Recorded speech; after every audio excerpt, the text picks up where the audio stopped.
Amen. Amen. Nous restons debout, nous disons Amen. Est-ce que nous pouvons prendre la Bible pour lire dans le livre de Marc? Il y a beaucoup d'autres passages que nous lirons au fur et à mesure. Marc chapitre 12, versets 41 à 44. Jésus s'étant assis vis-à-vis du tronc, regardez comment la foule y mettait de l'argent. Plusieurs riches mettaient beaucoup. Il en vint aussi une pauvre veuve. Elle y mit 2 petites pièces, faisant un quart de sou. Alors Jésus, ayant appelé ses disciples, leur dit: je vous le dis en vérité, cette pauvre veuve a donné plus qu'aucun de ceux qui ont mis dans le tronc. Car tous ont mis de leur superflu, mais elle a mis de son nécessaire, tout ce qu'elle possédait, tout ce qu'elle avait pour vivre. Alléluia. Alléluia. Pouvons nous asseoir et cette fois nous pouvons acclamer pour le Seigneur. Acclamer, acclamer encore. On acclame notre Dieu.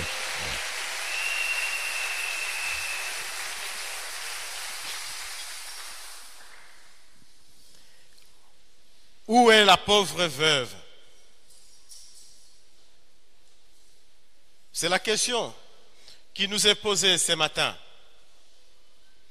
Où est la pauvre veuve de l'Église francophone? Où est la pauvre veuve que Christ va exalter? Où est la pauvre veuve qui va faire la joie de son maître, la joie de son sauveur par rapport à nos actions de grâce 2017? Alléluia. Ah, alléluia. Il existe dans la foi chrétienne que nous professions des choses que nous devons faire ou dire sans tarder. Des pères qu'on tombe, il y a un mot que j'ai découvert, je ne connaissais pas avant, je pense la procrastination, qui veut dire la tendance à vouloir reporter ce qu'on peut faire maintenant. Dieu nous demande de nous engager directement. Quand le besoin de prier s'est fait voir, il ne faut pas dire je vais prier le soir. Pourquoi? Parce que c'est l'Esprit de Dieu qui a mis ses besoins au fond de ton cœur. Pour que tu pries aujourd'hui et que dans 5 minutes, dans 10 minutes, dans 1 heure, le mal qui allait arriver ou le combat qui serait arrivé puisse être contourné. Et que tu puisses marcher comme c'est écrit dans la parole, de victoire en victoire. Alléluia. Mais si le Seigneur te dit prie maintenant et que toi tu dis je vais prier le soir alors que le combat est pour midi, tu vois que tu es mal barré. Dès ce moment, tu seras mal barré à midi parce que tu ne t'es pas préparé pour le combat qui s'annonce pour midi. La méditation de la parole, c'est l'une de ces choses qu'on ne doit pas reporter quand le besoin se fait sentir. La vie sanctifiée, ce n'est pas quelque chose que nous devons vivre demain, mais c'est déjà aujourd'hui. Pourquoi? Parce que cela nous assure la présence et la communion de notre Dieu. Alléluia. Même quand le Seigneur nous demande de jeûner, par exemple, nous n'avons pas besoin de dire non, c'est demain. Si c'est aujourd'hui qu'il demande, il sait pourquoi. Il faut jeûner. Il en est de même aussi pour les actions de grâce. Quand le moment de donner les offrandes arrive, quand le moment de se sacrifier arrive, ne dis pas ça sera l'année prochaine. C'est aujourd'hui. Et c'est aujourd'hui que le Seigneur t'invite à te préparer pour les actions de grâce. Amen. On le va bien, amen. Le Seigneur te lance bien l'invitation pour que tu puisses bien te préparer. Jésus-Christ, quand il considérait les attitudes de certaines personnes qui étaient à ses côtés, entre autres Judas, il savait ce qu'il voulait faire. Jésus-Christ, il savait que après qu'il ait prié pour demander au Père que s'il était possible, la coupe qu'il devrait boire puisse être écartée, reportée, et que le Père lui a répondu en disant, je suis d'accord avec toi pour que tu ailles à la croix, mais pas pour ne pas aller à la croix. Et il savait qu'il va à la croix. Alors il avait hâte d'y arriver. Pendant que le repas, il retourne vers Judas et lui dit, mon ami, ce que tu as à faire, fais quoi? Hein? Ce que tu as à faire, fais quoi? Fais-le. Ne tarde pas. Et le Seigneur te dit, ce que tu as à faire, fais quoi? Hein? Fais-le. Pas à la manière de Judas pour aller trahir, non. Mais fais-le avec tes offrandes. Fais-le en aimant ton frère. Fais-le en devenant l'ami de celui qui était ton ami. Fais-le en priant pour celui-là qui est en train de se perdre. Ce que tu as à faire, fais quoi? Hein?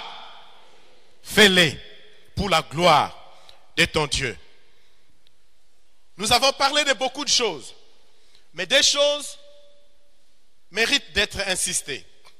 La sanctification et les actions de grâce qui nous préoccupent pendant cette période. La sanctification, c'est une condition pour bien donner les actions de grâce. Voulez-vous répéter cela? La sanctification, c'est une condition pour donner les actions de grâce. En Israël, on parlait d'une publication. On parlait de la sainte de convocation, de la convocation solennelle du peuple en vue de rencontrer Dieu, par exemple.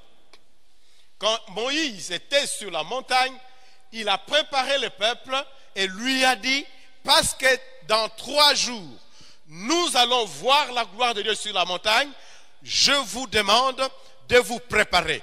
Et la meilleure des choses qu'il a dit, comme action à faire, c'est de se sanctifier. Alléluia. Le jour des actions de grâce, pour toi qui sembles l'oublier, le jour des actions de grâce, comme c'est le cas pour nous cette année, le 10 décembre, c'est un jour sanctifié, c'est un jour béni, c'est un grand jour et un lieu de rencontre avec qui? Notre Dieu. Et comme c'est le lieu de rencontre avec Dieu, nous ne devons pas vous demander de venir aux actions de grâce, pamba pamba. Nous avons une sainte convocation à prononcer. C'est de vous dire, sanctifiez-vous. Faites quoi? Hein? Le Seigneur disait que les hommes s'éloignent de leurs femmes. Selon les dispositions vétérotestamentaires, c'est-à-dire de l'Ancien Testament. Il disait que chacun fasse en sorte qu'il s'éloigne du péché. Comment est-ce que tu vis? Comment est-ce que tu marches? Comment est-ce que tu travailles? Tu as tout souvent volé peut-être l'argent. Tu as souvent détourné parce que tu te prépares aux actions de grâce. Arrête de détourner l'argent. Alléluia. Ne va pas détourner, ne touche pas à l'argent de qui que ce soit. Oh, que ça soit vraiment une habitude pour la vie et que tu ne le fasses pas que par rapport à cette convocation. Prépare-toi à rencontrer ton Dieu. Dans quelques jours, nous allons offrir à notre Dieu ce que nous avons de meilleur pour toucher son cœur, pour toucher son âme. Alors, la meilleure des choses que nous voulons vous dire, c'est de vous sanctifier. Voulez-vous dire encore Amen? Sanctifie-toi, mon frère. Organisez des prières dans votre famille et priez le Seigneur. Cherchez sa face pour que le Seigneur puisse vous bénir, pour que vous puissiez vous préparer dans la famille à rencontrer le Seigneur, votre Dieu. La Bible nous présente des gens qui ont donné, comme c'est le cas dans l'Ancien Testament, lorsque Moïse a dit qu'ils avaient besoin de recevoir des bijoux, différents objets précieux dans le seul but de construire tout ce qui était nécessaire par rapport au tabernacle. La Bible nous parle de ces gens-là. Mais la Bible ne s'arrête pas à ne nous présenter que des groupes de gens. Elle nous présente aussi des individus comme la pauvre veuve. Alléluia. La pauvre veuve. Comptez parmi les gens qui ont touché le cœur de Dieu. Comptez parmi les gens qui ont donné de la bonne manière. Et l'invitation nous est donnée aujourd'hui de donner comme la pauvre veuve. Elle a fait des pas de géants. C'est que plusieurs d'entre nous n'ont jamais fait. C'est que nous ne sommes même pas en mesure de faire. Peut-être. Elle a fait cela. La Bible dit, nous l'avons lu dans les passages, et Jésus-Christ ayant appelé ses disciples leur dit, je vous le dis en vérité, cette pauvre veuve a donné plus qu'aucun de ceux qui ont mis dans le tronc. Plus qu'aucun de ceux-là. Les riches étaient venus, ils ont donné. Les pauvres sont venus, ils ont donné. Les riches ont donné de l'air superflu. Il en a des millions, mais il vient, il prend quelque chose comme un $100, il met.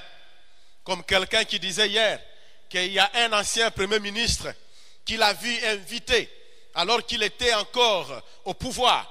Il est venu dans une église. Il a donné une somme d'argent qui représente peut-être quelque chose comme 500 francs ou 1000 francs en ce temps-là, qu'il a pu donner. Et les protocoles qui aiment visiter, ils ont pris la place de Jésus. Les protocoles, regardez, qu'est-ce qu'il va donner? Aujourd'hui, ça ne sera pas les protocoles, mais considère que c'est Jésus-Christ lui-même qui regarde comment tu donnes. Alléluia. Jésus-Christ lui-même. Est-ce que nous considérons cela? La pauvre veuve a donné. Et Jésus-Christ était là en train de regarder. Est-ce que nous sommes conscients du fait que quand je vais donner, quand je prends mon argent dans la poche, Jésus est en train de me regarder. Quand je m'approche du panier, Jésus-Christ est en train de voir ce que je suis en train de donner. Et il voit la réalité de mon cœur. Nous pouvons tromper tout le monde, mais nous ne tromperons jamais le Sauveur. Parce qu'il est Dieu. Alléluia. Nous pouvons faire bonne impression d'être celui-là qui donne bien. Peut-être qu'au sein de mon organe, de mon, je ne sais pas quoi, mon département, ou mon association, qu'on reconnaisse que je donne bien. Mais cela n'impressionne en rien le Seigneur. Il n'est pas impressionné par cela. Le Seigneur voit les cœurs. Et il sait comment nous sommes à mesure de nous sacrifier pour qui? Pour lui. Vous êtes là? Vous êtes là? La pauvre veuve. Jésus regardait hier et il regarde encore aujourd'hui. Et il connaît tout. Il connaissait cette femme. Il savait que cette femme n'avait rien. Et tout ce qu'il avait, c'est ce qui était dans sa poche. Et elle a pris tout ce qu'il avait dans sa poche, elle a donné. Tout. Et Christ fait d'elle presque un modèle dans la façon de donner. C'est la pauvre veuve. Qui peut faire comme la pauvre veuve? Où est la pauvre veuve aujourd'hui qui est capable de donner tout? Ce n'est pas facile d'en trouver, mais c'est possible. Vous croyez, n'est-ce pas? Nous croyons. Les pharisiens sont venus, ils ont donné comme pharisiens, les riches ont donné comme des riches. Certains pauvres ont dit, bon, même l'église, qu'est-ce que je vais donner? Bon, 100 000 francs. Bon, 1000 francs et coquité. Et c'est ce que je viens donner. Le Seigneur connaît. Combien sont ces pauvres-là qui ne savent pas se sacrifier pour lui? Combien sont ces riches-là qui ne savent pas se sacrifier pour lui? Et Jésus-Christ connaît qui au milieu de nous donne à la manière de la pauvre veuve. C'est lui ou celle qui touche son cœur. C'est lui qui valorise le maître, comme la pauvre veuve. Jésus-Christ n'a pas félicité les pharisiens. Jésus-Christ n'a pas félicité les riches qui sont venus avec des millions. Non. Jésus-Christ n'a pas dit, ah voilà, ceux-là, ce sont eux qui ont donné pour qu'on construise au moins, en tout cas, les 80% de ce que nous avions reçu pour construire notre hôpital a été donné par M. X. Non, Jésus-Christ n'est pas venu avec ce discours. Jésus-Christ n'a félicité que celui-là, celle-là qui avait un cœur pour lui. Alléluia. Est-ce que vous êtes là? Il la félicite. Il dit, elle a donné plus que tout le monde. Les pharisiens pouvaient entendre ces discours et se dire, mais qu'est-ce qu'il raconte? Est-ce qu'il sait ce que moi j'ai donné? Oui, Jésus-Christ sait ce que tu as donné, monsieur pharisien. Les scribes pouvaient dire autant. Mais Jésus-Christ répondrait aussi. Il rétorquerait de la même manière en disant, écoute, je connais comment est-ce que vous donnez. Il fait de la pauvre veuve, je le répète, un modèle dans la façon de donner. Est-ce que nous pouvons imiter la pauvre veuve? Jésus cherche aujourd'hui aussi des gens qu'il peut glorifier ou louer ou exalter, si je peux utiliser ces mots, comme il a fait avec la pauvre veuve, ce qui donne au point qu'il puisse les féliciter. Nous avions donné des salaires entiers, la moitié des salaires. Nous avions fait beaucoup de sacrifices. Mais est-ce que nous avons donné comme la pauvre veuve? Si c'est le cas, que le Seigneur soit glorifié. Si ce n'est pas le cas, l'appel nous est encore lancé de pouvoir grandir. Alléluia. Dans la foi chrétienne, on ne recule pas. Ceux qui avancent avec le Seigneur, ce sont ceux-là qui marchent, qui avancent toujours en élan de sacrifice en sacrifice. Nous montons tous la même montagne, nous gravitons la même montagne, mais à différents flancs. Il y en a qui sont à gauche, d'autres à droite. Je voudrais dire d'autres à l'est, d'autres à l'ouest, d'autres au nord, d'autres au sud. C'est la même montagne que nous sommes en train de franchir. Nous franchissons cette montagne avec les mêmes difficultés, avec les mêmes problèmes.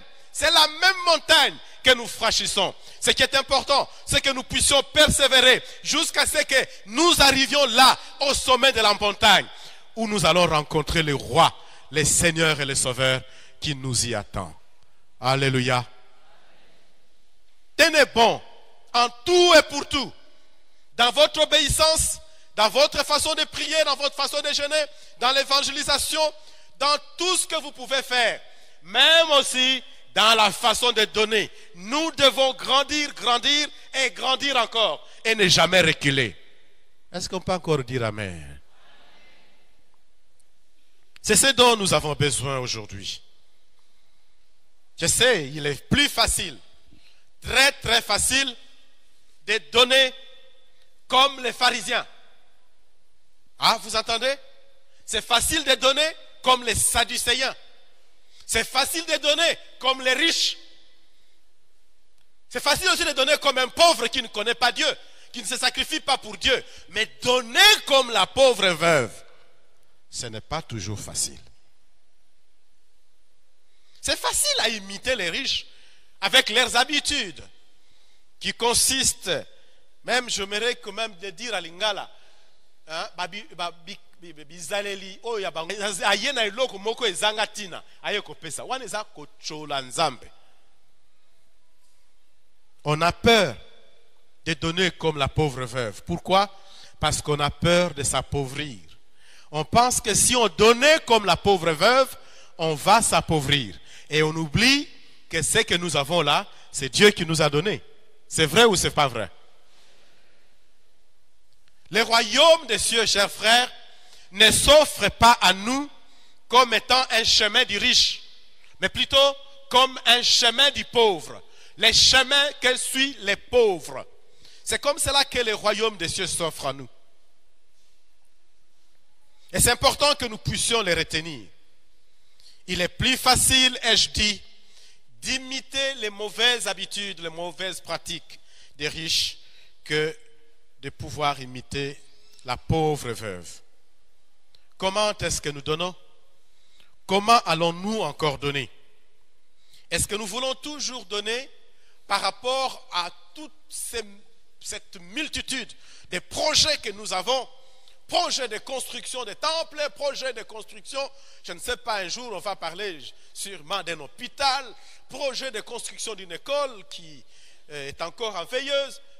Est-ce que nous donnons par rapport à ces projets ou est-ce que mon amour restera enflammé qu'il y ait des projets ou pas? Alléluia. Il est bon que notre amour soit enflammé pour le Seigneur. Qu'on me présente un projet ou pas, mon amour doit être enflammé de cette grâce-là, de cet esprit de sacrifice dans ma façon de donner. Et je n'ai pas besoin qu'on vienne me présenter des projets. Bon, l'Église s'organise. Et en tant qu'organisation, il est tout à fait normal que l'on puisse justifier comment on utilise l'argent ou que l'on encourage les gens en disant que ce que nous allons donner cette année pourra nous servir, entre autres, à réaliser tel et tel autre projet. Parce que nous sommes une société qui s'organise, il est normal qu'on dise ça. Mais ma façon de donner, ma motivation ne peut pas être justifiée par tous ces projets-là de l'Église. Alléluia. Bon, bien au contraire, si on me parlait des projets de l'Église, ça peut motiver, c'est vrai. Ça doit me motiver, c'est vrai. Pour que je puisse encore donner plus, c'est vrai. Mais je ne me limite pas qu'à ça. Il y a des gens, quand ils disent « Ah, le temple est déjà fini. » Ah, alors on ne peut plus se sacrifier. Ça ne sert plus à rien. Non, non, non, non, non. Alléluia. Nous avons encore beaucoup de choses à faire. Même par rapport au temple. Beaucoup de choses, beaucoup d'autres choses à faire. La pauvre veuve, elle a produit du fruit. Elle a fait une œuvre. Les fruits, les œuvres. Quelle est la différence entre les deux? Les fruits sont différents des œuvres. Nos œuvres nous vaudront en principe des récompenses quand nous serons devant le Seigneur. Nous allons recevoir des récompenses. Pourquoi? Parce que nous aurons fait de bonnes œuvres. Nous aurons eu le salut, pas parce que nous aurons fait de bonnes œuvres, mais parce que nous avons la foi, nous avons cru. C'est ça, n'est-ce pas? Alléluia. On est sauvés parce qu'on a fait des œuvres, c'est ça, hein? Non. Nous sommes sauvés parce que nous avons cru, nous avons la foi. Mais une fois sauvés et que nous entrons dans le royaume des cieux, là, il y a des récompenses qui nous attendent. Et ces récompenses sont liées au fait que, pas forcément que nous ayons la foi, mais parce que nous avons la foi qui a des œuvres, car la foi sans œuvre est comment? Hein? Morte. Les œuvres, nous devons les produire. Apporter une offrande à Dieu, c'est une œuvre. C'est quelque chose de bien qui réjouit les cœurs de Dieu. Apocalypse, chapitre 22, nous parle de bien des choses concernant ces œuvres. Apocalypse, chapitre 22. Le verset 12 dit ce qui suit. Voici, je viens bientôt, et ma rétribution avec moi pour rendre à chacun selon quoi? Hein? Selon son œuvre. De Timothée 4, verset 8, qui nous parle encore des œuvres. De Timothée 4, verset 8 dit, désormais la couronne, quelle couronne? Hein? De justice, mais réservée, le Seigneur, le juste juge, me la donnera quand? Dans ces jours-là. Et non seulement à moi, mais encore à tous ceux qui auront aimé son avènement. Il donnera quoi? Hein? La couronne de justice. C'est une récompense. Nous allons dans Jacques chapitre 1, verset 12. Jacques chapitre 1, verset 12. Prenons, heureux l'homme qui supporte patiemment la tentation. Car après avoir été éprouvé, il recevra quoi? La couronne de vie que le Seigneur a promis à ceux qu'il aime. Deuxième récompense. 1 Pierre, chapitre 5, verset 4. Et lorsque le souverain pasteur paraîtra, nous obtiendrons quoi? La couronne incorruptible de la gloire. Il s'agit là de la couronne de gloire. Voyez-vous, qui aimerait rater l'une de ces récompenses? Il y a des gens qui auront des couronnes au ciel. Couronne de justice, couronne de gloire, couronne de vie, couronne. Ces différentes couronnes, comme nous les avons citées. Et je parie que chacun de nous aimerait qu'une fois qu'il se présente devant le Seigneur, qu'il puisse obtenir cette couronne. Écoutez maintenant. Nos fruits se développent grâce à l'Esprit du Seigneur. Les fruits, ça se développe grâce à l'Esprit du Seigneur. C'est pour cela que lorsqu'on lit dans Galates, on dit que les fruits de l'Esprit. Sans l'Esprit du Seigneur, il n'y a pas de fruits. Mais avec l'Esprit, nous pouvons produire du fruit. Galates chapitre 5, verset 22. Voici ce qui est écrit. Mais le fruit de l'Esprit, c'est l'amour, la joie, la paix, la bonté, la bénignité, la fidélité, la douceur, la tempérance. Et lorsque nous lisons Éphésiens, au chapitre 5, verset 8, nous ajoutons aussi un fruit, selon ce que Paul est en train de nous dire. Autrefois, vous étiez ténèbres et maintenant vous êtes lumière dans le Seigneur. Marchez comme des enfants des lumières. Verset 9. Car le fruit de la lumière consiste en quoi? En toutes sortes de bonté, de justice et de vérité.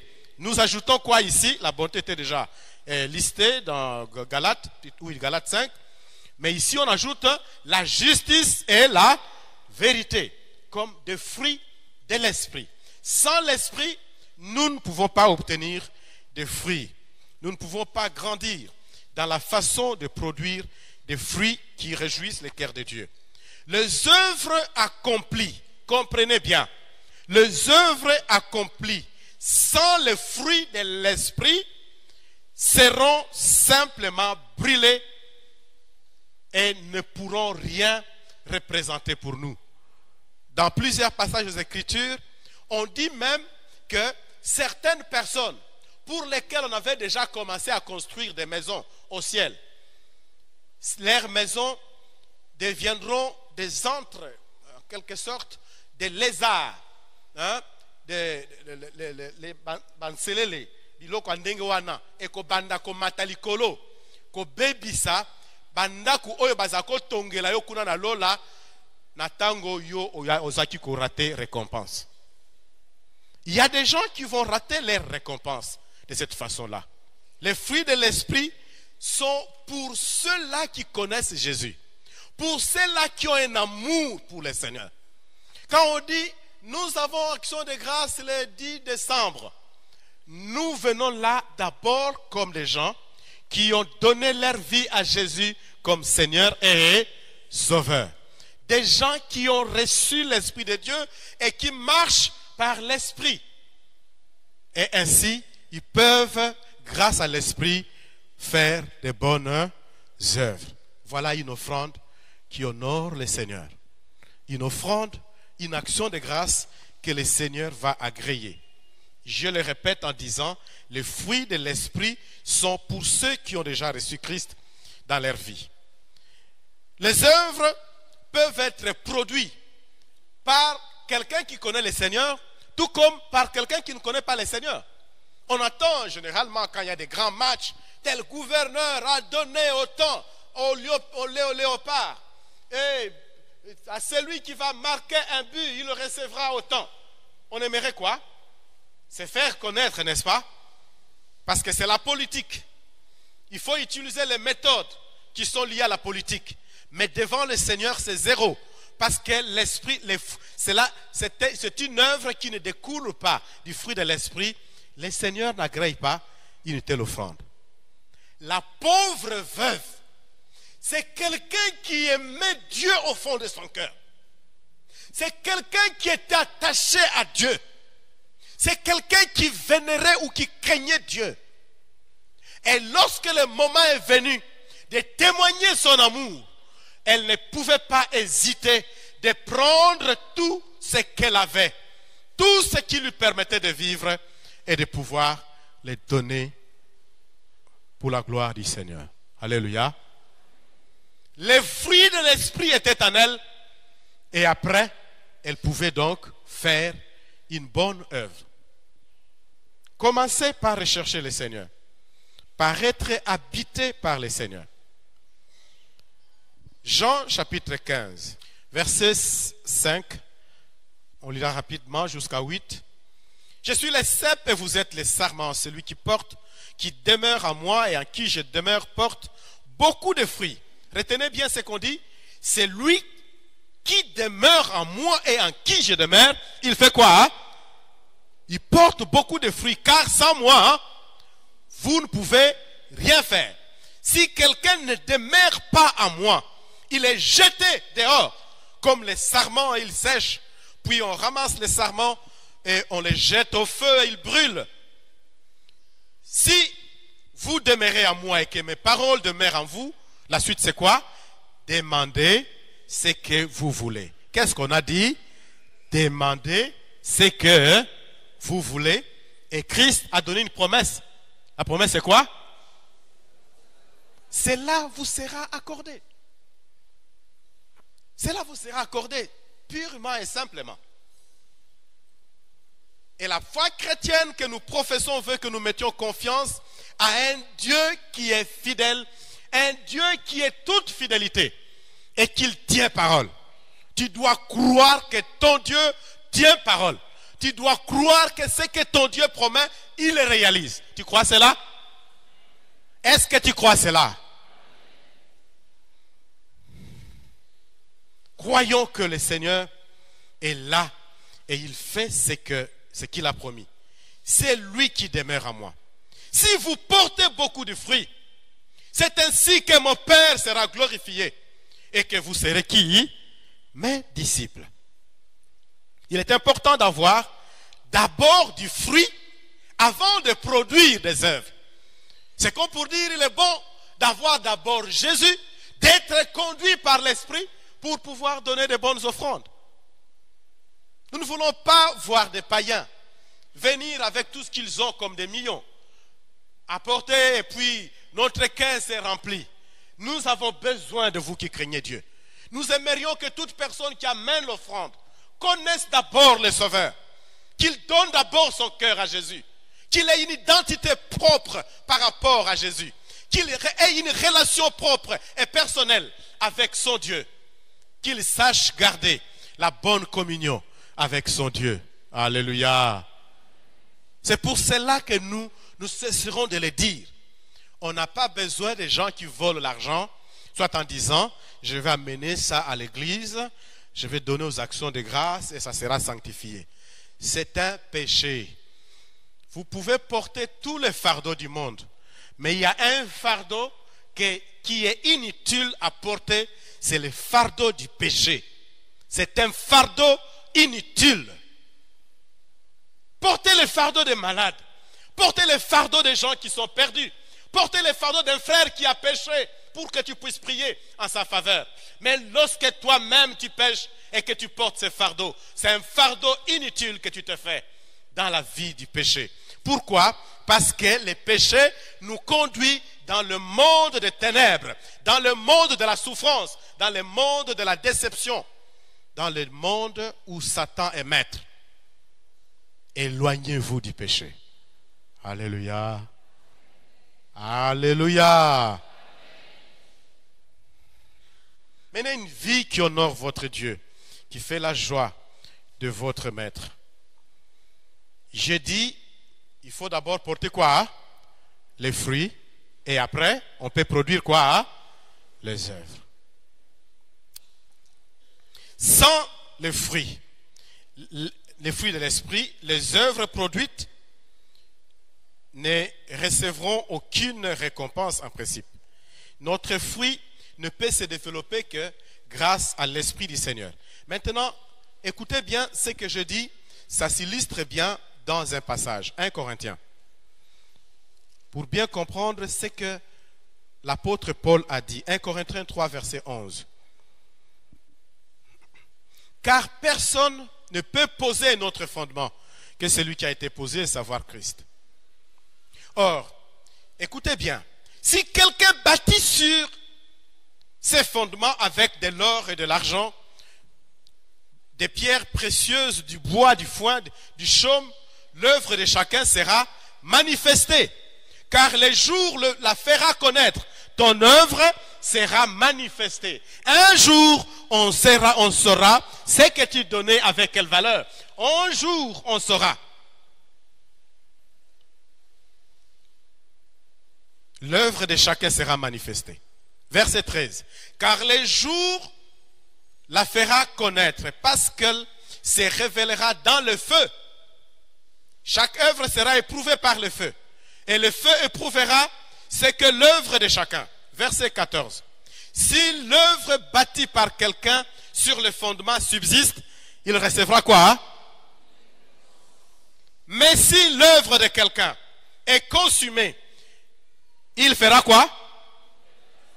Il perdra sa récompense. Mais il y a une grâce de Dieu. Pour lui, il sera comment? Sauvé. De quelle manière? Il sera sauvé, mais comme au travers de quoi? Du feu. C'est la mauvaise façon d'être sauvé. Bon, il vaut mieux être sauvé comme au travers du feu que d'aller en enfer. Ce qui est vrai. Hein? Ça, disons-le.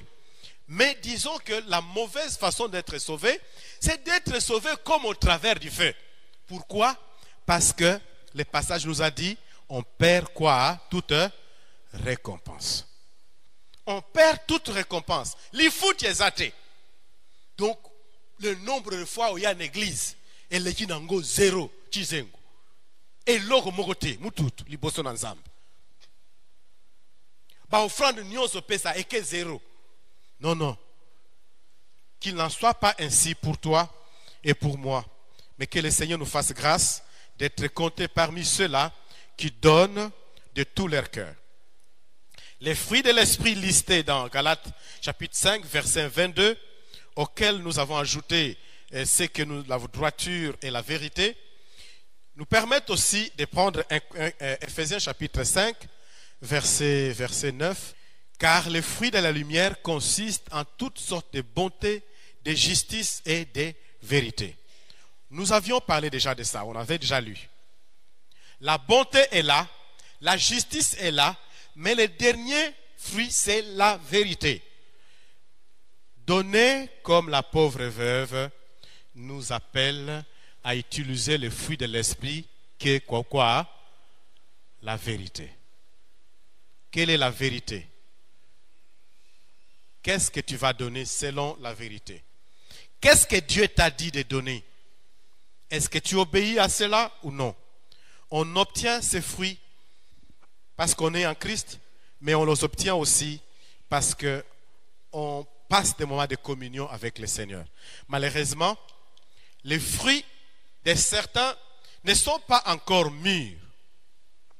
Et ici, j'aimerais faire quelque chose comme une parabole. Les fruits de certains ne sont pas encore mûrs, pas encore bons pour le Seigneur. Imaginons-nous que le Seigneur Jésus-Christ vient et que chacun de nous a un jardin.